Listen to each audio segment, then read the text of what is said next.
Welcome, dear listener. Set aside the rush of the day for just a moment, take a deep breath, and let these words wrap around you like a gentle wave, one that carries both peace and curiosity, rest and discovery. This is the third story in our series of narratives about people whose hearts beat in rhythm with great deeds, whose souls left a lasting mark upon the map of time.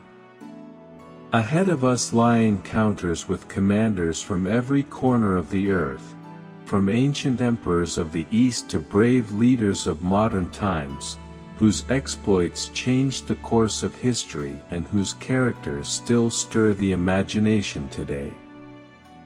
And today, we dedicate our story to one of the most remarkable warriors of all time, a young man from a small mountain kingdom who dreamed wider than the horizons of his age, and whose journey from the rivers of Macedonia to the banks of the Indus became a legend of courage, friendship, and faith in a world that could be united as one. If you feel drawn to this quiet magic of storytelling, please subscribe to the channel, Calm Mind Stories. Ahead await fascinating facts you may have never heard before, shared in a way that gives your soul a moment to breathe and your mind a reason to wonder. Listen, learn, unwind.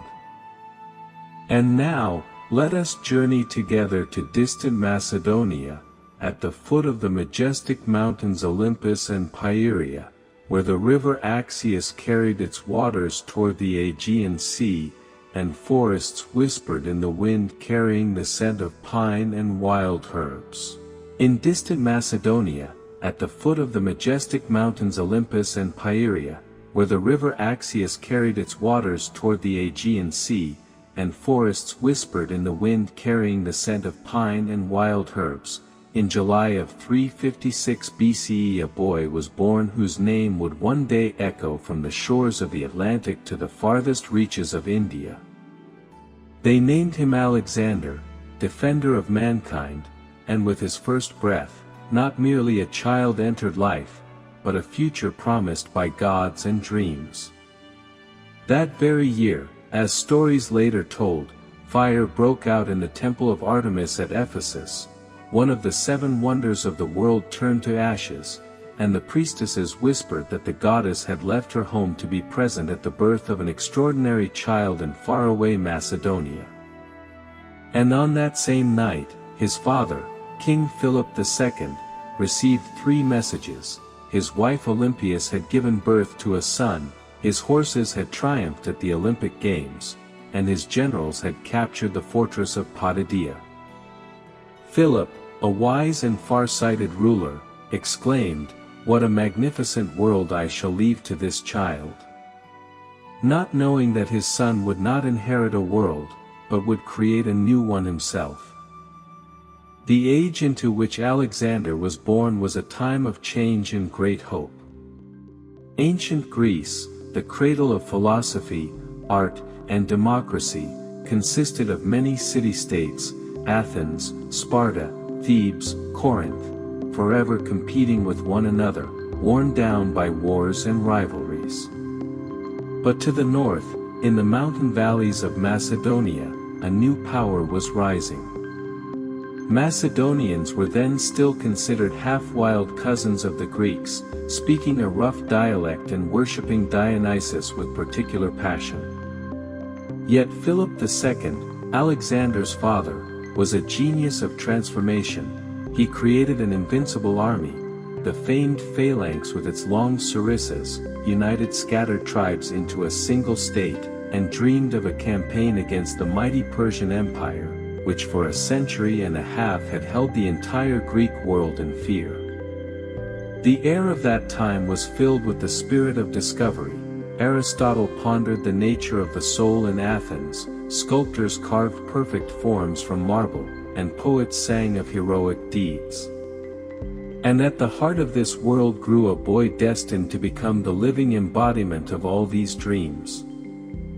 His mother, Olympias, was a princess from Epirus, a land of wild mountains and ancient rituals.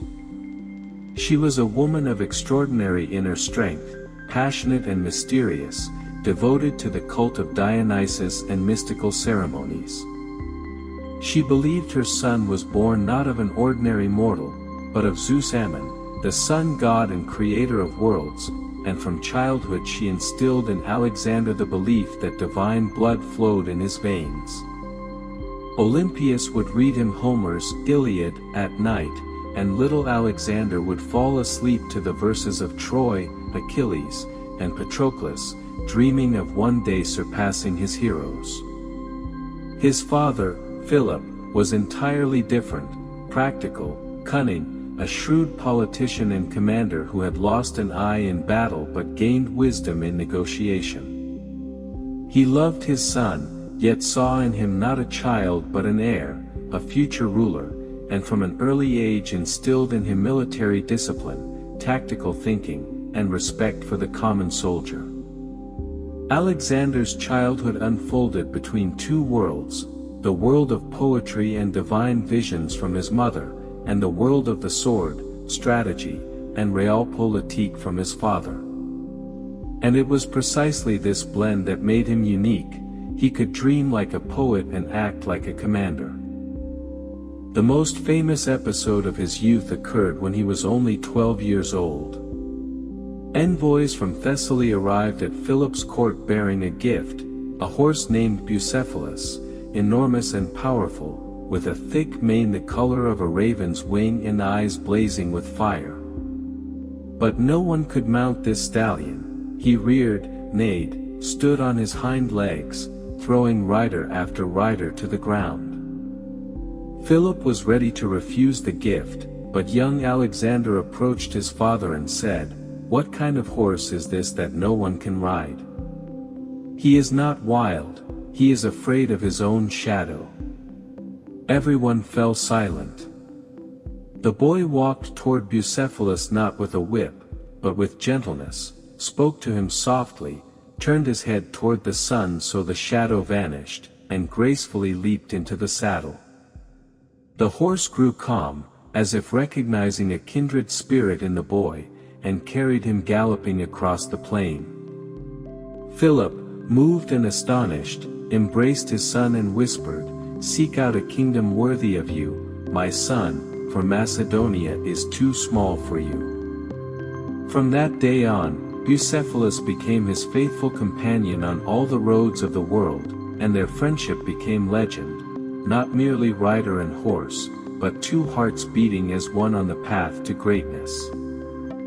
When Alexander turned 13, Philip invited the greatest mind of the age to be his tutor, Aristotle, student of Plato, a philosopher whose works embraced all the knowledge of the world, from the stars in the heavens to the tiniest creatures in a drop of water.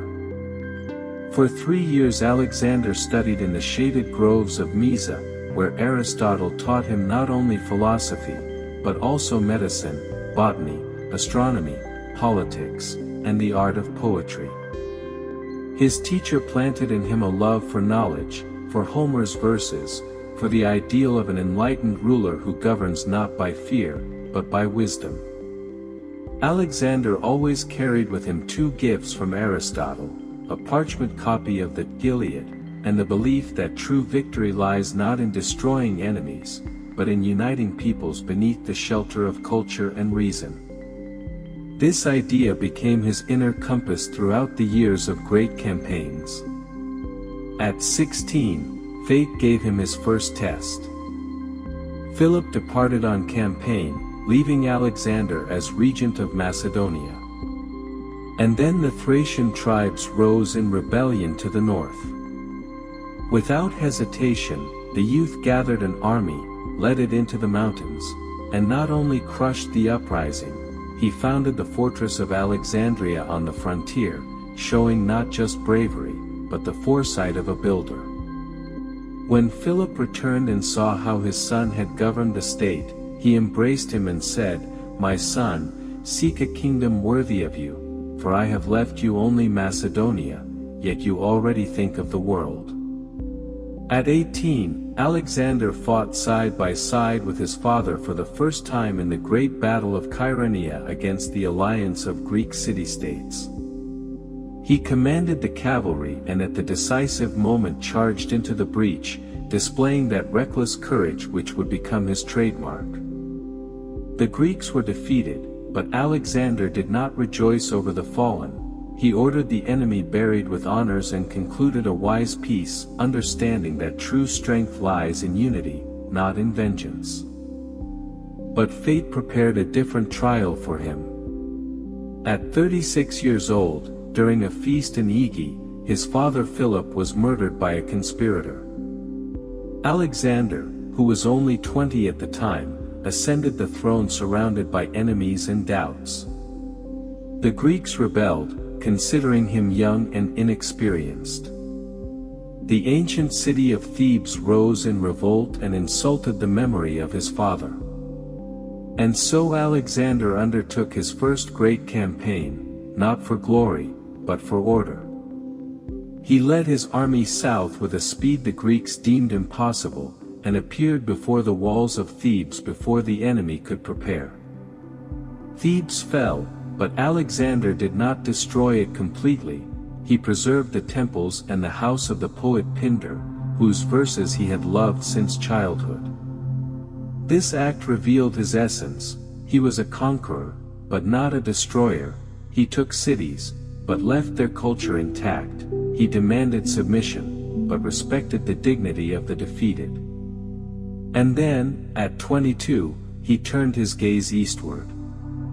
Before him lay the Persian Empire, the greatest power on earth, stretching from Egypt to India, with unimaginable wealth, an army of millions, and King Darius III, who considered himself master of the universe. But Alexander was not afraid. He gathered a small but hardened army, 40,000 infantry and 5,000 cavalry, and crossed the Hellespont, stepping onto Asian soil. At the shore he cast his spear into the sand and cried out, "I accept this land not by sword, but by spear, as spoils, not as inheritance." His first battle with the Persians took place at the Granicus River. He personally led the cavalry charge, cutting through enemy ranks, and won a victory that opened the road into Asia Minor. City after city opened its gates to him: Ephesus, Miletus, Halicarnassus. He did not plunder them, but liberated them from Persian oppression, restored temples, honored local customs. In the city of Gordium he saw the famous Gordian knot, a tangled rope which, legend said, only the future ruler of Asia could untie. Alexander looked at the knot, smiled, and with a single stroke of his sword sliced it in two. "The method matters less than the result," he said. And in this was all of him, a man who would not tolerate obstacles on the path to his dream. But his true greatness revealed itself in two battles that became the pinnacle of military art. The first, at Issus, in 333 BCE. Darius deployed a gigantic army on a narrow coastal plain, hoping to trap the Macedonians between mountains and sea. But Alexander, like an eagle, spotted the weak point in the Persian formation and hurled his cavalry straight toward the royal tent. Darius fled in terror, abandoning his family, his mother, wife, and daughters. And then a miracle of the soul occurred.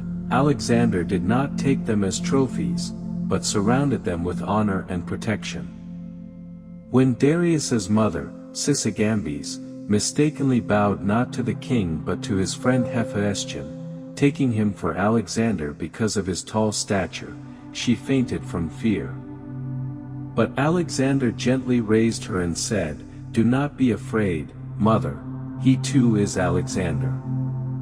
In this act shone his essence, generosity in victory, respect for dignity even in an enemy, the ability to see in people not pawns, but living souls.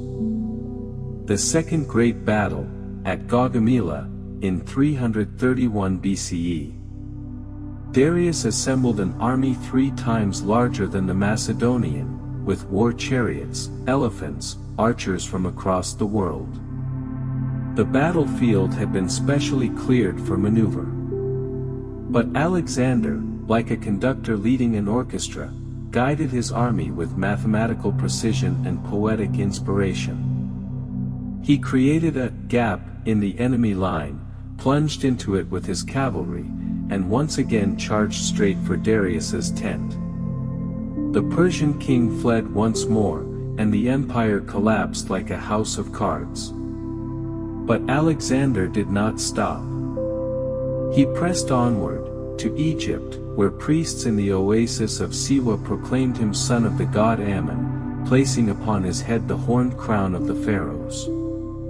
He founded a city on the seashore and named it Alexandria, a city of dreams, where later the greatest library of the ancient world would rise. He went to Babylon, the ancient capital of kings, where he was welcomed as a liberator. He went to Bucephalus, the heart of the Persian Empire, and there, in a drunken impulse after a feast, allowed his soldiers to burn the royal palace, the only act he would later regret, calling it a mistake of youth born of wine and passion. But his heart sought more than victory. In the east, in Bactria, he met a woman who captured his soul, Roxana, daughter of the Bactrian chieftain Oxyartes.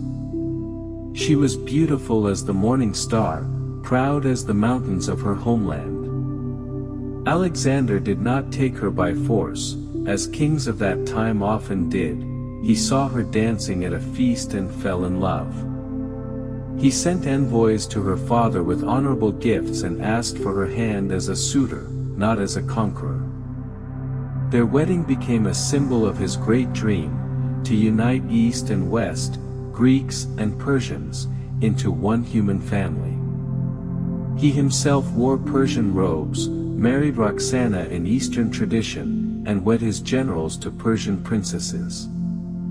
He taught Macedonians to respect the customs of the conquered, and Persians to value Greek culture.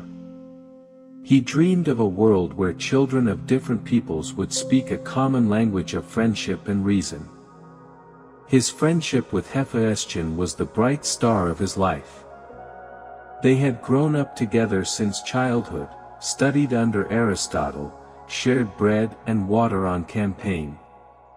Hephaestion was not merely a friend, he was a reflection of Alexander's soul, his faithful companion in thought and deed.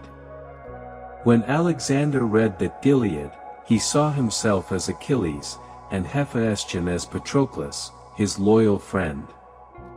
What bound them was not the outward form of love, but a profound spiritual closeness, understanding without words, readiness to share both glory and danger, and the quiet of a night campfire beneath the stars of Asia. Hephaestion knew Alexander better than anyone, his dreams, his fears, his yearning for something greater than mere kingship. When, once in India, the soldiers refused to go farther, it was Hephaestion who stood beside Alexander by the river Hydaspes, supporting him in that moment of disappointment. Their friendship was purer than gold, stronger than steel, it was a love of soul to soul, the very kind Plato described when speaking of two halves seeking each other across centuries. India became the limit of his travels. Beyond the river Indus, in the hot valleys, he met King Porus, a tall warrior atop a battle elephant, fighting until his final breath. After victory, Porus stood before him with proud bearing and said, "Treat me as a king." Alexander smiled and replied, "I shall, but tell me, how exactly?" "As a king," Porus repeated. And Alexander restored his kingdom to him, adding new lands beside it.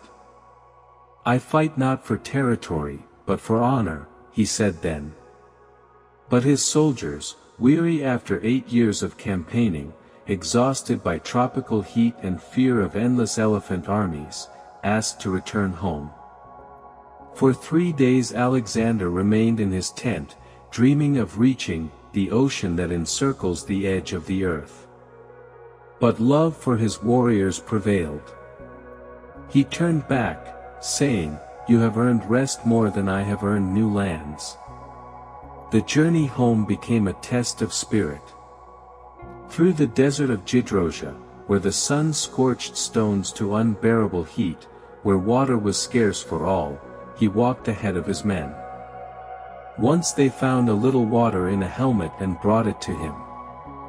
But Alexander took the helmet, poured the water onto the sand, and said, "If my soldiers drink sand, I shall not drink water." In this was all of him, a king who suffers alongside his people, not at their expense. He founded cities all along the way, more than 70 Alexandrias from Egypt to India, as beacons of culture, knowledge, and peace. In each he left Greek craftsmen, scholars, soldier settlers, so that seeds of Hellenism might take root in Eastern soil. He dreamed not of an empire of fear, but of a world where Athenian philosophers converse with Babylonian priests, where Persian gardens blend with Greek architecture, where different peoples learn to understand one another. His character revealed itself in everything. As a son, he honored Philip's memory, fulfilling his father's dream of a campaign against Persia, yet surpassing him in the scale of his vision. As a student, he remained faithful to Aristotle's teachings, spreading knowledge across the world. As a commander, he never suffered defeat in battle, blending courage with genius tactics.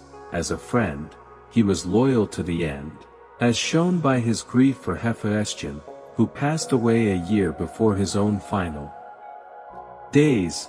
As a loving husband, he remained faithful to Roxana, awaited the birth of their son, dreamed of raising him in the spirit of cultural unity. As a leader, he knew each soldier by name, shared food and danger with them, never demanding what he would not do himself. He was not merely a conqueror, he was a bridge between worlds, a bearer of the idea that humanity is one beneath the sun, despite differences of language and custom. His legacy did not die with him. After his passing, his generals divided the empire, but the idea of Hellenism lived on. Greek became the language of science and trade from Italy to India. In Alexandria arose the greatest library of antiquity. Buddhist statues in Gandhara took on the features of Greek gods, knowledge of East and West blended, giving birth to a new civilization. The Romans, arriving later, admired him and adopted his dream of a unified world. Even Caesar, standing before a statue of Alexander in Spain, wept, realizing that at his age Alexander already ruled the world. But Alexander's greatest legacy was not cities or victories, it was the very possibility of dreaming boldly, courageously, without borders. He showed that one person with a pure heart and a bright dream can change the course of history, unite scattered peoples into one family, carve roads where none existed, and light the flame of knowledge in the most distant corners of the earth. And when today we gaze at the stars, at the ancient ruins of Alexandria, at the map of the world connecting continents, we see the reflection of his dream. Alexander of Macedon lived only 32 years, but within those years he contained an entire eternity, an eternity of striving toward beauty, unity, and light. He did not fear the horizon, he walked toward it, and each new dawn revealed to him new lands, new friends, new dreams.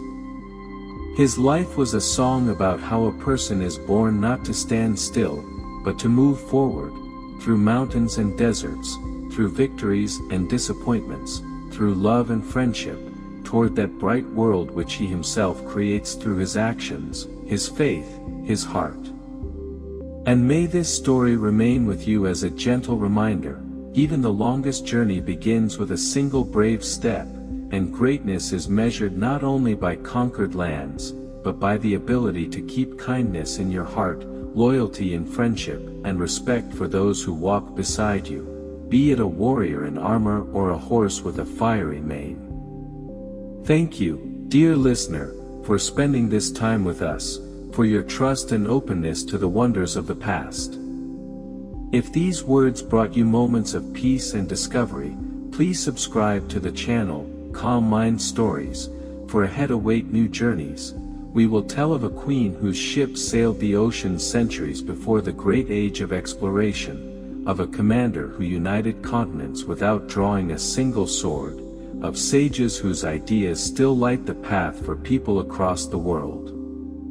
Our stories are created to gift you, at any moment of the day, whether with your morning coffee, on a quiet evening, or during your ride home, three treasures: silence for the soul, knowledge for the mind, and lightness for the heart.